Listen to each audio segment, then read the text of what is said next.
Having put to use some of the many techniques I've described in this introductory series, you'll be in a position to create some basic but useful and functional FileMaker databases that you can use for gathering, storing, summarizing, and analyzing pretty much any kind of data.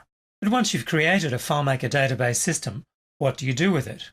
Well, there are a number of answers to that question, but the simplest of all is you just start using the database file right there in FileMaker Pro on the computer where you created it.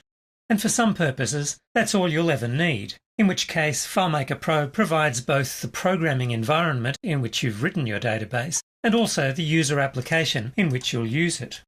Sometimes, however, you'll want to use the database somewhere else, or possibly even on multiple computers or mobile devices, or you may want to give copies of it to other people for their use.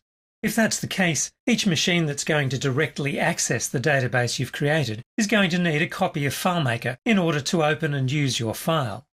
On a computer running current versions of macOS or Windows, the database files can be opened using either FileMaker Pro or FileMaker Pro Advanced.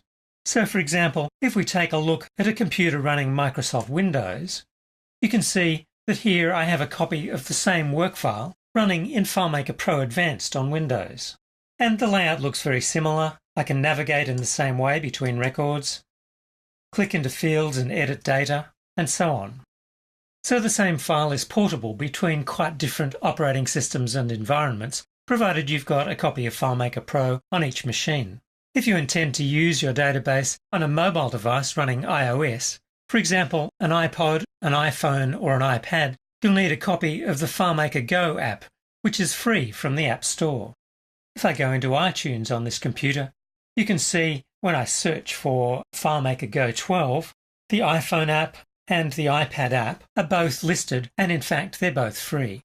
In either case, once you place a copy of your database files onto a computer or an iOS device and open them into a copy of FileMaker Pro or FileMaker Go, the functionality of your database files can be accessed to view and edit data, to run scripts, navigate between layouts, basically all the functionality you've created when building your solution. So for the simplest deployment scenario, the standalone use of your solution on one or more devices, you simply need to ensure that the appropriate version of FileMaker is available on the device where your database will be accessed, and then get a copy of your database file onto the device. To get a copy of your file onto a different computer where it will be used as a standalone database, you could send it to the computer's user as an email attachment, copy it to a disk or a memory stick, or use any of the various other methods for transferring files between computers.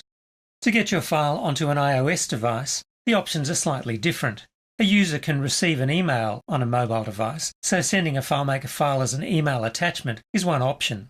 Provided FileMaker Go is installed on the device, the user will be able to open the attachment directly from within the email, and it will be saved on the device and opened straight into FileMaker Go. A couple of other alternatives to get your file onto an iOS device would be to post it on a web page and have the user download it to their iPhone or iPad using a web browser, or alternatively, you can use iTunes to copy files onto the device. For example, I currently have an iPhone attached to the computer we're looking at, and if I select the iPhone within iTunes, on the Apps tab you can see that FileMaker Go is installed. And scrolling down to the bottom of the Apps tab, if I select FileMaker Go, I can then click on the Add button to upload a FileMaker file as a FileMaker Go document. So I select the work file, click Open, and you can see that workfile39.fmp12 has been added to FileMaker Go on this particular iPhone. Now, if I flip to the iPhone itself, and I'll also open the file locally, I can launch FileMaker Go, choose Files on Device, and open the file from among the files available on this particular iPhone. You can see that the file essentially looks similar and works in much the same way. I can click into a field, and I can edit the contents like so. Of course, if your intention is to create a solution for use on an iPod, an iPhone, or an iPad, it'll pay to design and size your layouts with that in mind. What works well and looks fine on a regular computer monitor is not always the easiest or best interface for a touch device with a small screen area. Notwithstanding the design aspects, As you can see, providing single user access to a database file you've created to users working with a range of desktop and mobile devices is a straightforward matter.